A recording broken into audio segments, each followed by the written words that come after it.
Warahmatullahi wabarakatuh. Alhamdulillahirabbil alamin. Shalatu wassalamu ala asrofil anbiya'i wa mursalin sayyidil guril muhajirin imamil muttaqin khatamin nabiyyin wa ala alihi wa sahbihi ajmain. Amma ba'du. Yang terhormat Ketua DKM Al-Ikhlas, yang terhormat guru kita bersama, guru mulia kita Ustadz Aos, yang terhormat tokoh masyarakat Bapak Haji Sigit, para jamaah sholat subuh yang dimuliakan Allah Subhanahu wa Ta'ala. Di tempat yang suci kita panjatkan puji kepada pemilik alam, pemberat hati manusia, pencipta insan-insan hati manusia. Dialah Allah Subhanahu wa Ta'ala. Selawat yang indah semoga terucap limpahkan kepada baginda Nabi besar Muhammad sallallahu alaihi wasallam allazi qad akhrajana minal zulumati ilan nur, juga pada para keluarga dan sahabatnya, dan tentunya kita selaku umatnya yang selalu senantiasa menjalankan sunnah-sunnahnya, berharap akan syafaatnya nanti di yaumil qiyamah. Amin ya rabbal alamin. Baik, sebelum kita mulai kita bersalawat dulu untuk memberikan rasa semangat kita pagi ini. Tibil kulub sholat. Allahumma sholli ala sayyidina Muhammadin tibil qulubi wa dawaiha wa afiyati abdani wa sifaiha wa nuril absari wa diyaiha wa ala alihi wa sahbihi wa sallim. Ya Allahumma sholli ala sayyidina qulubi wa dawaiha afiyati abdani wa sifaiha wa nuril absari wa diyaiha wa ala alihi wa sahbihi wa sallim. Allahumma shalli wa sallim wa barik ala. Baik pemirsa, para jamaah biasa di Zoom nih. Baik para jamaah yang dimuliakan Allah Subhanahu wa Ta'ala. Alhamdulillah dapat dadakan tembakan dadak. Siap. Kata guru saya di Condet, ente kalau disuruh siap Ustaz ya. Jadi jawab enggak boleh nolak. Ya. Terima kasih Pak udah diingetin. Kita sharing aja ya, kita diskusi kecil, kita sharing. I'm not Superman, but we are the super team. Kita adalah bukan Superman, kita adalah super team. Ya. Hadirin mungkin Allah Subhanahu wa Ta'ala, Ahad 13 Oktober 2024, kita akan langsung ke slide berikutnya. Kesepakatan taklim Kopi Morning kita, ya. Yang pasti hadir lebih awal, of course, ya teman-teman. Jamaah sudah hadir lebih awal. Buktinya melaksanakan sholat tahiyatul masjid dan dilaksanakan juga diiringi lagi dengan sholat qobliyah subuh. Ya. Kalau ada anekdot bilang siapa orang terkaya di dunia? Bush Bonner, bukan. Stephen Spielberg, bukan. Orang yang terkaya di dunia adalah orang yang melakukan 2 sholat sunnah subuh sebelum subuh. Wah, keren. Berdoa, ya. Tadi sudah diakhiri sholat berdoa, tapi kita nanti doa lagi sebentar. Kemudian ada minuman kecil, ya boleh. Kalau makan besar enggak nanti endingnya.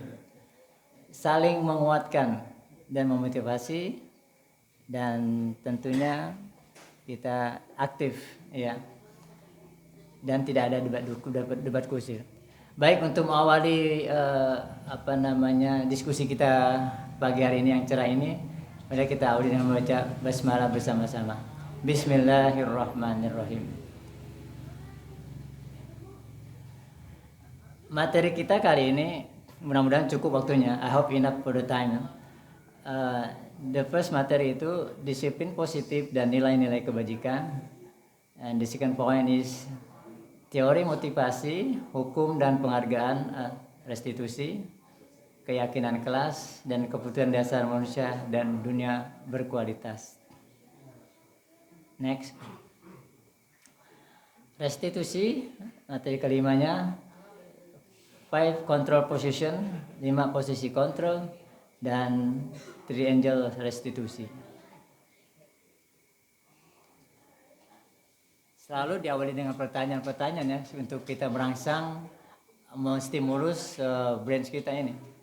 Hukuman dapat mendisiplinkan anak. Ini secara general ya, bisa di rumah, bisa di kantor, bisa di sekolah, dan anywhere, di mana saja.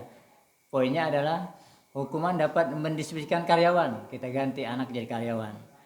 Hukuman dapat mendisiplinkan santri, no problem ya. Tapi yang penting itu. Terus pemberian hukuman dengan hal positif seperti membaca buku, membersihkan halaman, dapat meningkatkan disiplin anak. Ya. You can answer it by yourself. Pemberian penghargaan, rewards, dapat meningkatkan motivasi belajar anak. 2 jawabannya. Maybe yes, maybe no. Kan gitu ya. Oke, next. Disiplin positif dan nilai-nilai kebajikan. Teman-teman jamaah yang dimuliakan Allah Subhanahu wa taala,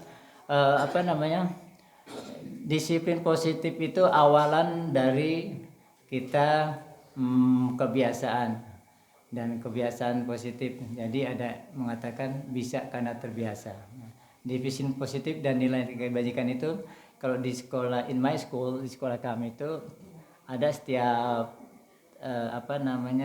siswa datang itu dijaga pintu-pintu gerbang tuh pada salaman murid-murid. Dan mereka itu salah satu kebiasaan, jadi ketemu pasti salam, dan juga dengan perkataan, dengan perbuatan juga. Perbuatan tuh dicium tangan. Kadang-kadang cium tangan anak-anak tuh tolong di ini deh, di testimoni deh. Anak-anak kadang cium tangan gini nih. Salah tuh. Begini, gini cium tangan. Apa sama guru. Memang ada, bukan pro kontra sih, ada itulah perbedaan.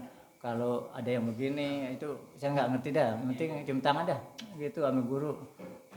Karena begini salah tuh, gini di jidat, udah di pipi, cium tangan. Salah sih enggak, cuman kurang tepat dah. Ya. Terus di sholat setiap Jumat tuh ada sholat duha ya, dan dibagi waktu-waktunya. Seperti itulah disiplin positif lainnya.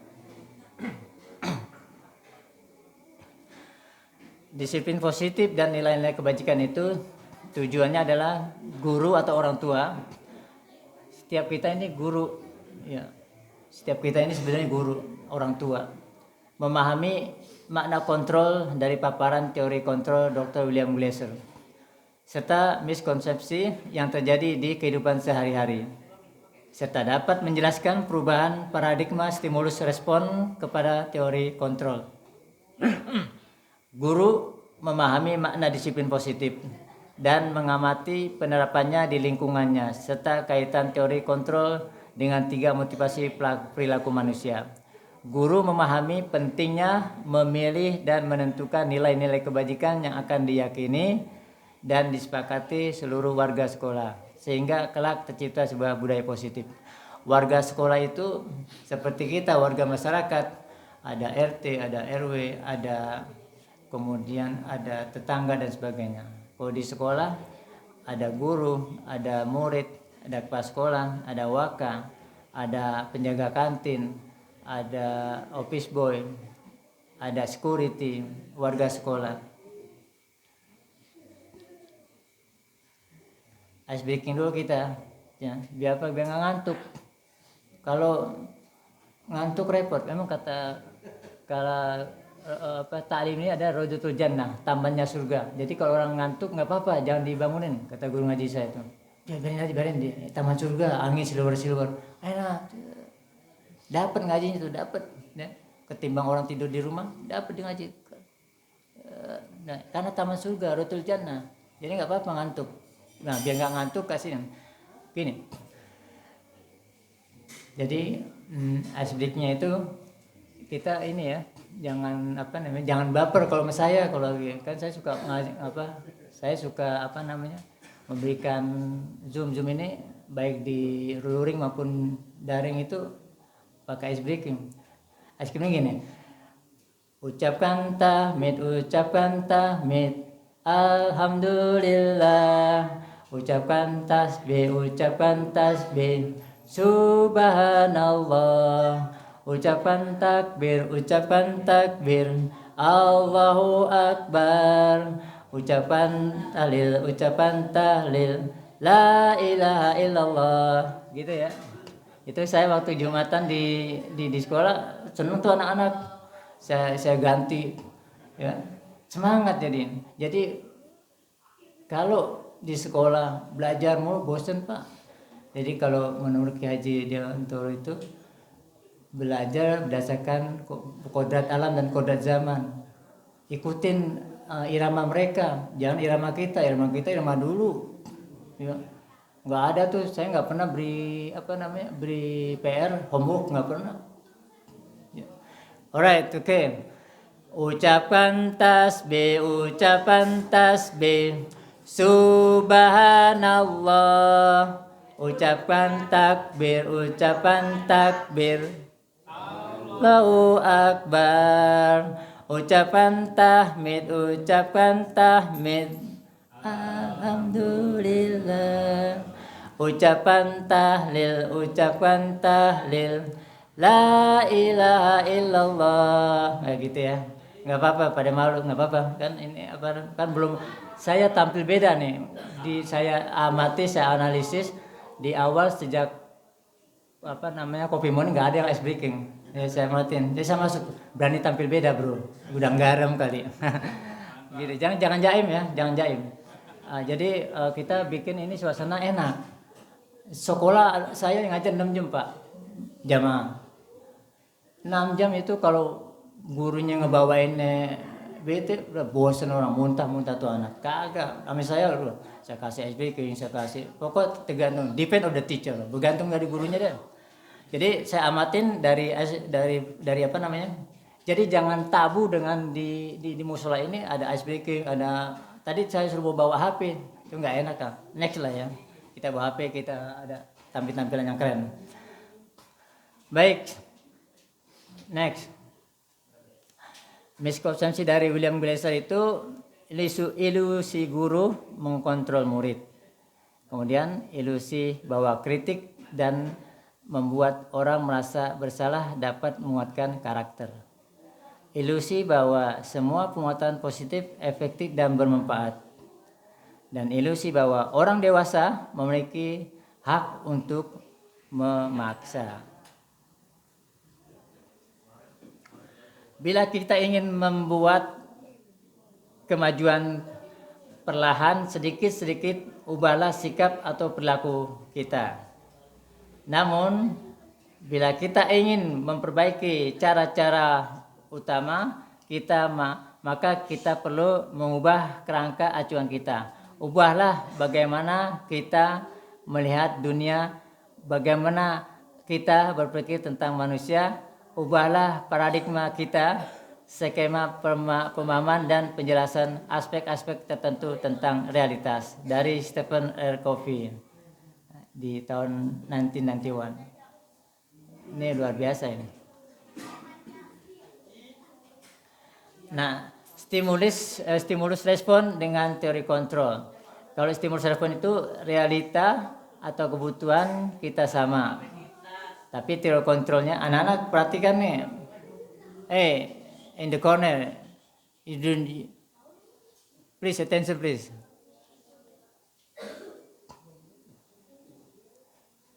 Apa namanya? realitas kebutuhan kita berbeda. Ya. Kemudian semua orang melihat hal yang sama, tapi setiap orang memiliki gambaran yang berbeda. Itu. Kemudian kita mencoba mengubah orang agar berpandangan sama dengan kita. Tapi teori kontrol mengatakan kita berusaha memahami pandangan orang lain tentang dunia. Perilaku buruk dilihat sebagai suatu kesalahan. Teori kontrol mengatakan semua perilaku memiliki tujuan. Orang lain harus mengontrol saya. Hanya Anda yang bisa mengontrol diri Anda. Ya. Saya bisa mengontrol orang lain. Anda tidak bisa mengontrol orang lain. You cannot control the others. Pemaksaan ada pada saat bujukan atau gagal. Kolaborasi dan konsesi menciptakan pilihan-pilihan baru. Model berpikir menang atau kalah. Tadi model berpikir menang. Sehingga dua stimulus dan respon ini, stimulus respon dan teori kontrol ini sedikit bertolak belakang, tapi ada kesamaan endingnya. Tujuan disiplin positif. Setiap kita tuh punya goal, punya tujuan. Kalau kita nggak punya tujuan, nothing. Ya. Jadi ditanya mau kemana lu? Gak tahu lah, gue bingung. Ya. Ditanya habis kelas 6 mau kemana? Mana ya? Ya.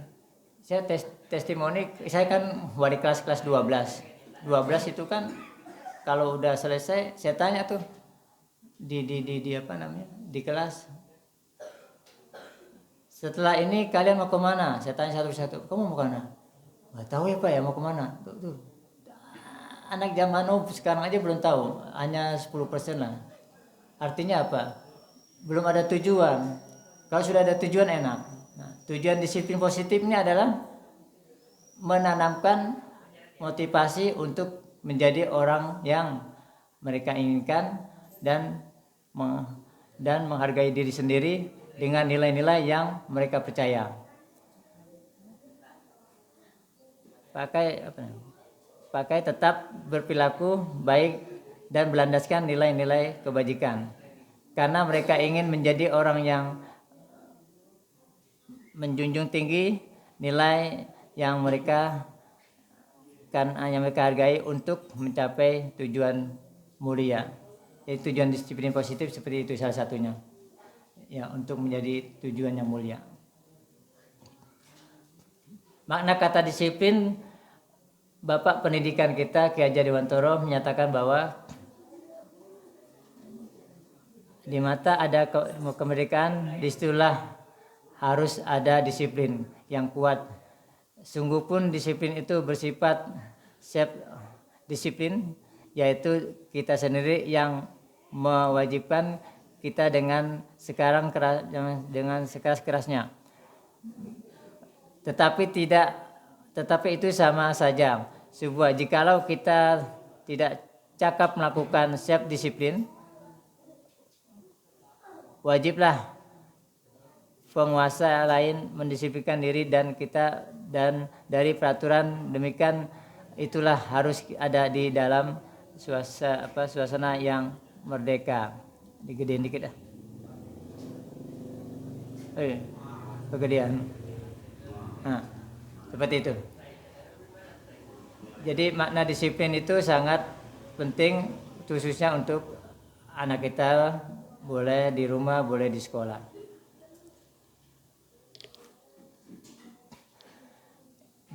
Definisi merdeka menurut Ki Hajar Dewantoro. Ini bahasa apa nih? Merdeka iki jarwanya noranung lepasing pangare nginguse kuat kuasa aman diri priyangga. Merdeka itu artinya tidak hanya terlepas dari perintah, tetapi juga cakap buat memerintah diri sendiri. Jadi ketika kita merdeka berarti kita bisa melakukan apa yang akan kita perbuat dari sendiri, yang positif tentunya. Nah ini kurikulum merdeka itu memberikan ruang-ruang yang luas untuk kurikulum, memberikan materi ataupun memberikan pembelajaran yang sangat connected dengan zaman sekarang ini atau kodrat zaman dan kodrat alam saat ini. Disiplin menurut Diana Goshen itu yaitu Diana menyatakan bahwa arti dari kata disiplin berasal dari bahasa Latin disciplina yang artinya belajar. Kata disiplin juga berasal dari akar kata yang sama dengan disiplin atau murid atau pengikut. Untuk menjadi seorang murid atau pengikut, seseorang harus paham betul alasan mereka mengikuti aliran atau ajaran tertentu, sehingga motivasi yang terbangun adalah motivasi insisting bukan ekstensif. Jadi ketika kita sudah mendapatkan disiplin, maka harus hati-hati juga nih ya, mengikuti seseorang harus yang betul. Tidak sedikit nih sekarang orang hanya menjadi follower saja, tetapi dia tidak melihat apa ajaran ataupun apa makna dari isi tersebut. Contoh yang sederhana adalah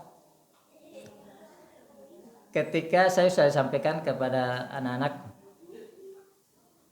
alumni terutama HRD ini, ketika dia melayangkan CV, dia tidak melihat kan di situ ada IG-nya, ada TikTok-nya, dilihat siapa followernya. Ya. Kenapa kalian tidak dipanggil-panggil oleh perusahaan tersebut?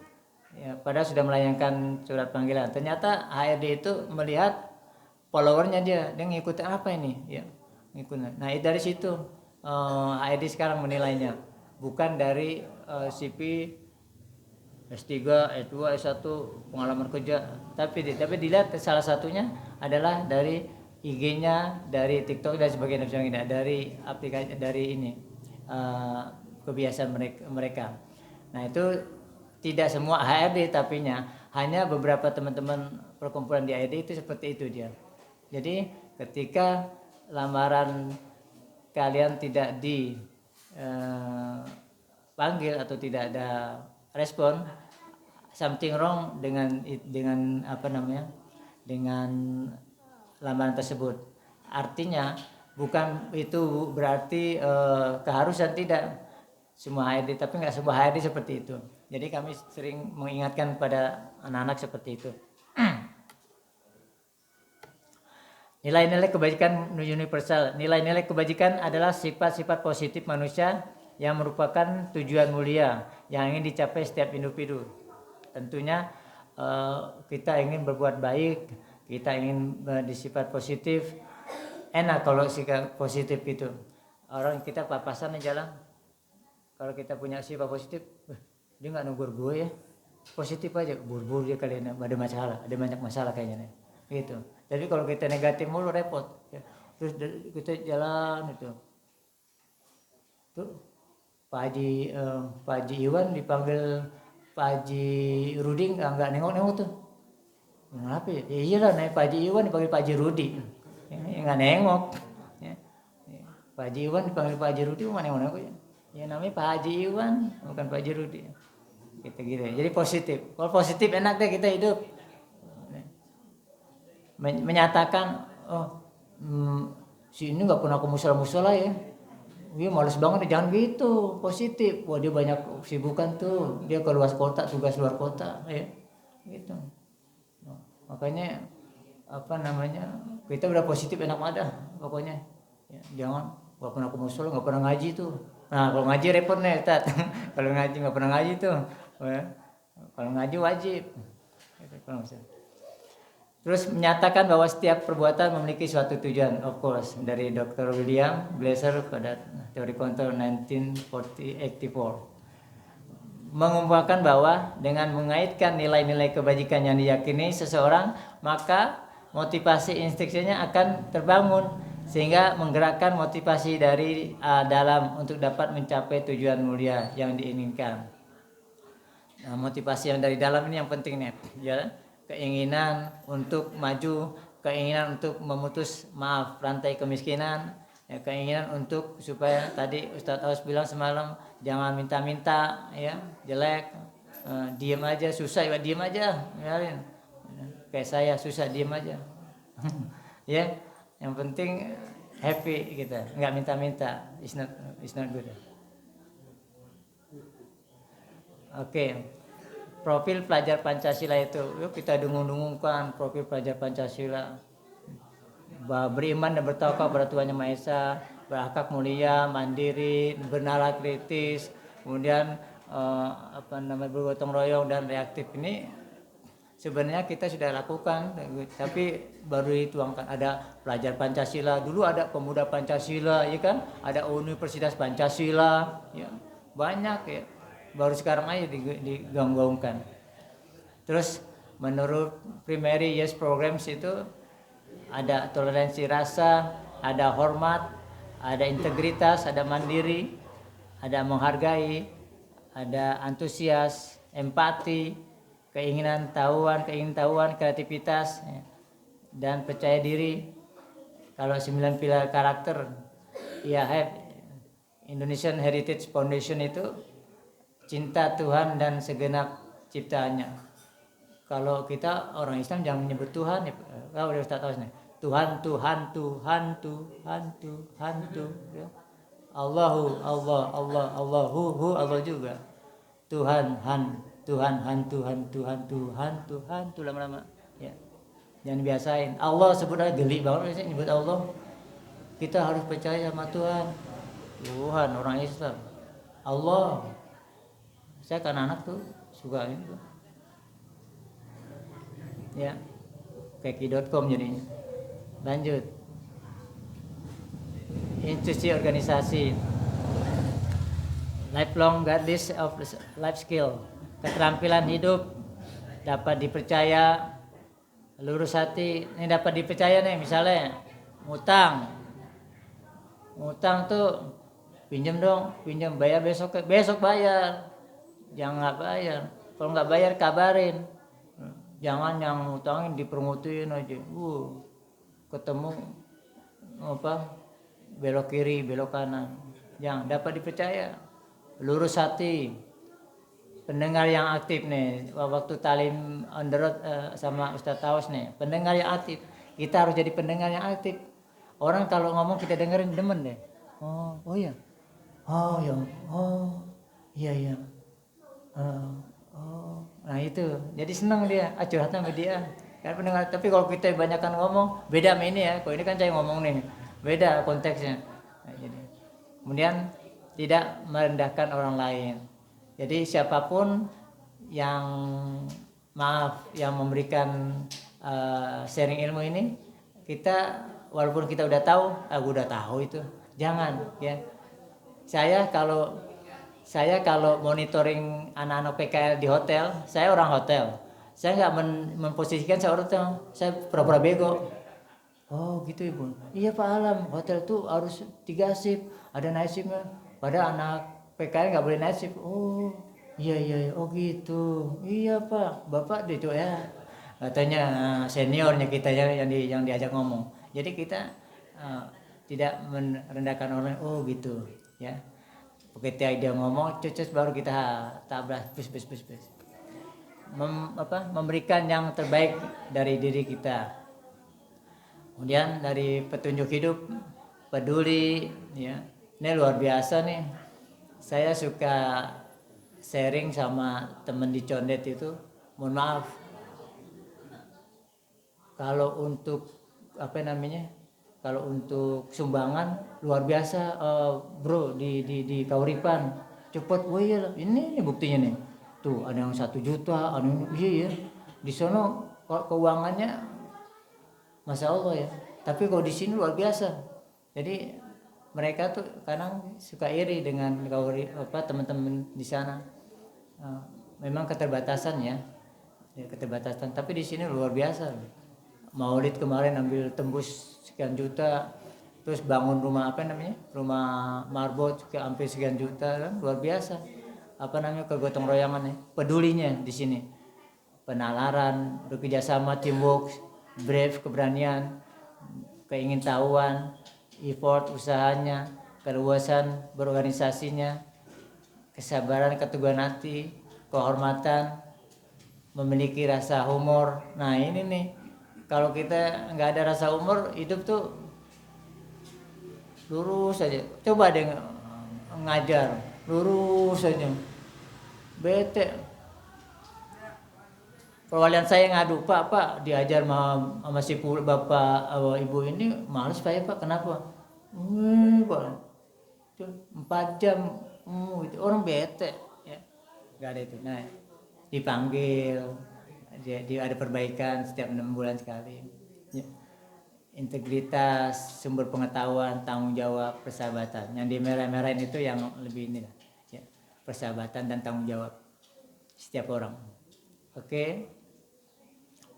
Dari building moral intelligence ini dari Michael Borba, the 7 essential virtue itu suara hati, kontrol diri, rasa hormat, kebaikan, toleransi, keadilan, dan empati. Sama yang disampaikan tadi di sini, ya kan? Di sini itu sama. Artinya ada nilai-nilai kebajikannya, nilai budaya positifnya. Yang ini ya. The Pistis proyek nilai-nilai kebajikan.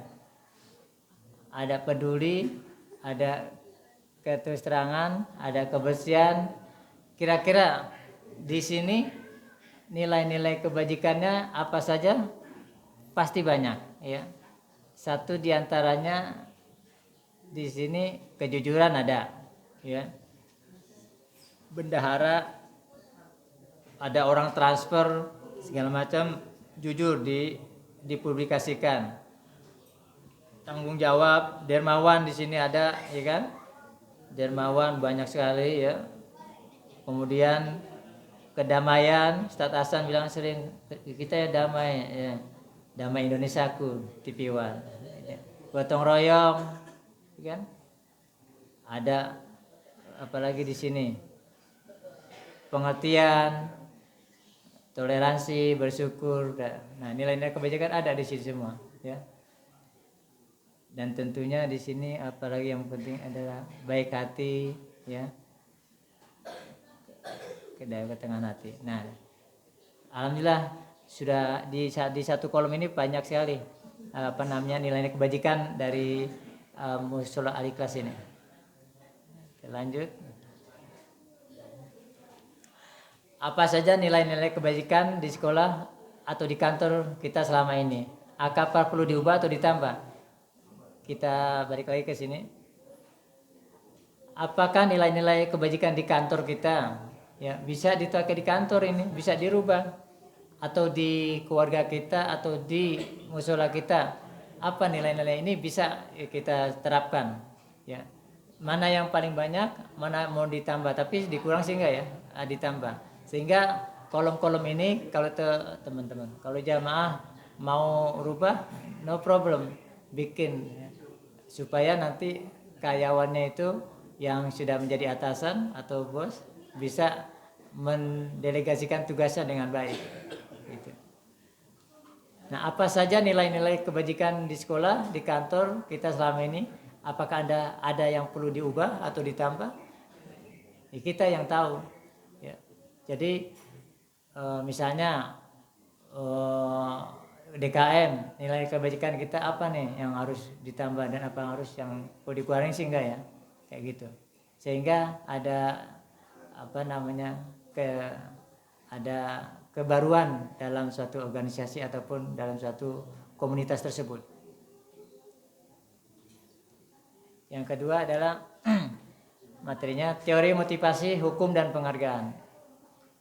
Pentingnya prinsip punishment dan rewards untuk penggunaan karakter anak, ya. Terkadang anak-anak itu ketika dikasih rewards dan punishment beda body language-nya, gesturnya dan juga mimiknya. Diane Goshen bilang dalam bukunya Restructuring School Discipline menyatakan ada 3 motivasi perilaku manusia. Yang pertama, untuk menghindari ketidaknyamanan atau hukuman. Yang kedua, untuk mendapatkan imbalan atau penghargaan dari orang lain. Yang ketiga, untuk menjadi orang yang mereka inginkan dan menghargai diri sendiri dengan nilai-nilai yang mereka percaya. Karena dadakan tadi saya nggak bawa reward nih, maaf nih ya. Tadi mau ngasih reward. Jadi ada 3 motivasi manusia untuk menghindari ketidaknyamanan. Hukuman itu biasanya, penghargaan untuk mendapatkan imbalan ataupun reward dan sebagainya. Nah, itu dari Diana Gosen. Coba dipikirkan, renungkan, pernahkah jamaah berada dalam sebuah situasi di mana kita sengaja melakukan sesuatu yang menyakitkan bagi kita, bahkan bertabrakan dengan penghargaan dari orang lain. Mengapa Anda tetap melakukannya? Terkadang ketika kita mengadakan suatu reward ataupun suatu penghargaan, ada yang bisa bertabrakan, ada yang bisa menghargai orang lain, dan itu pernah kita alami sesungguhnya. Kita alami di dalam kehidupan kita sehari-hari. Kalau reward itu di awal ya pasti ya. Misalnya kalau kamu juara kelas, kamu akan diberikan ini gitu. Itu biasa reward di awal. Tapi kalau tiba-tiba itu surprise, yang luar biasa itu surprise. Jangan dijanjikan. Ya. Diam aja dulu ketika dapat, nah baru. Nah itu yang apa namanya? Yang keren. Karena nggak dikasih tahu. Kalau dikasih tahu repot. Kadang di sekolah itu di kelas kalau yang reward itu saya nggak pernah kasih tahu. Karena kalau dikasih tahu pasti berlomba-lomba dia. Nah kalau secara mendadak pure adanya, nah itu dia dapat orang yang sebenarnya seperti itu. Hukuman penghargaan ini study case. Edi kurang menguasai pelajaran matematik, sehingga pada saat pelajaran tersebut langsung dia lebih banyak berdiam diri atau menggambar di buku pelajarannya. Pada saat guru matematiknya Pak Eko, ini udah saya rubah nih. Pak Eko ada di sini kan, guru matematik. Ini saya rubah semalam nih, sampai demi Pak Uda jam 1 saya rubah ya. Jam 1 kurang 5 sampai. Pada saat guru matematiknya Pak Eko menanyakan pertanyaan, Edi menjadi gugup dan tak sengaja menjatuhkan tasnya dari kursi. Setelah tiba-tiba menjadi gagap pada saat berupaya menjawab. Study case ya.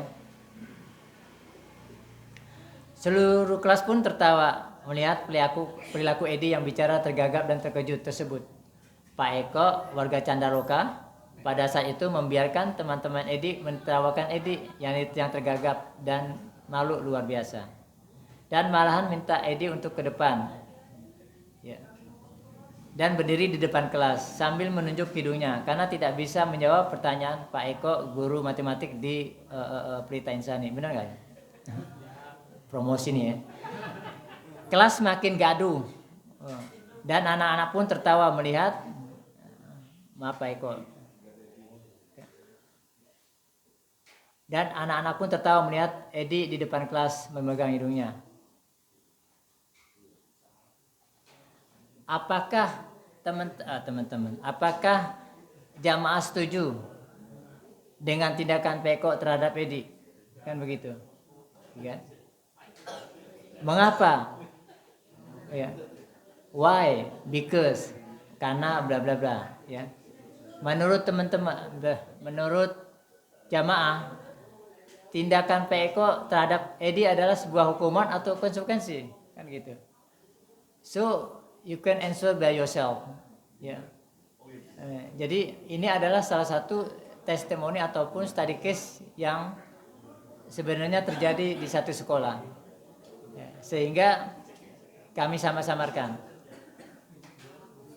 dari study case ini. Semua ini kita ini guru, ya, semua kita ini guru. Jadi dalam case ini, apakah apakah jamaah setuju dengan tindakan Pak Eko terhadap Edi gitu. Jawabannya bisa setuju, bisa tidak, ya. Menurut teman-teman, menurut jamaah, tindakan Pak Eko terhadap Edi adalah sebuah hukuman atau konsekuensi, kan begitu. Kita lain, nah kita balik ke sini, ya, konsekuensi atau hukuman. Kita bilang ke sini, hukuman bersifat tidak terencana, sudden, TBA, tiba-tiba datang, bersifat satu arah dan berupa fisik atau psikis. Kalau konsekuensi sudah terencana, sudah disepakati, diberikan berdasarkan suatu data yang umumnya dapat diukur. Murid tetap dibuat tidak nyaman untuk jangka waktu pendek. Guru memonitor murid. Oke, kita refer, kita balik kalau di perusahaan, ya kan? 2 slide lagi ya, bentar tanggung. Lagi ref. Kalau di perusahaan bisa kita pakai ini, ya. Kalau datang terlambat, ya, bisa atau tidak. Nah, di sini kita bisa bisa kita ATM, amati, tiru dan modifikasi. Kita lihat, restitusi adalah proses menciptakan kondisi bagi murid atau bagi karyawan, boleh, ya, untuk memperbaiki kesalahan mereka sehingga mereka bisa kembali pada kelompok mereka dengan karakter yang lebih kuat. Gosen 2004 merupakan proses kolaboratif yang mengajarkan murid untuk mencari solusi untuk masalah mereka dan membantu murid berpikir tentang orang seperti apa yang mereka inginkan dan bagaimana mereka harus memperlakukan orang lain. Jadi restitusi seperti itu yang kaitannya dengan ini, ya. Nah, study case yang ini merupakan study case pembelajaran apakah hukuman ataupun konsekuensi, ya. Teman-teman bisa jamaah bisa jawab sendiri, ya. Dihukum oleh penghargaan. Saat kita berulang kali menjanjikan hadiah, ya, kepada anak-anak, baik anak kita, baik karyawan kita, ya, the best employees, karyawan terbaik setiap bulannya, never absent, nggak pernah absen, come early, datang lebih awal, loyal, dan sebagainya. Ada poin-poin atau hal yang diberlakukan agar berperilaku bertanggung jawab, atau kepada seorang murid agar mempelajari sesuatu yang baru, atau kepada seorang karyawan agar melakukan pekerjaan yang berkualitas. Kita sedang berasumsi mereka tidak dapat melakukannya atau mereka tidak akan memilih untuk melakukannya dari Alfie Kohn, ya. Jadi seperti itu.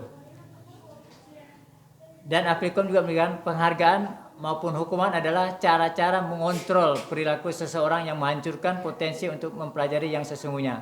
Tindakan belajar itu sendiri adalah penghargaan sesungguhnya.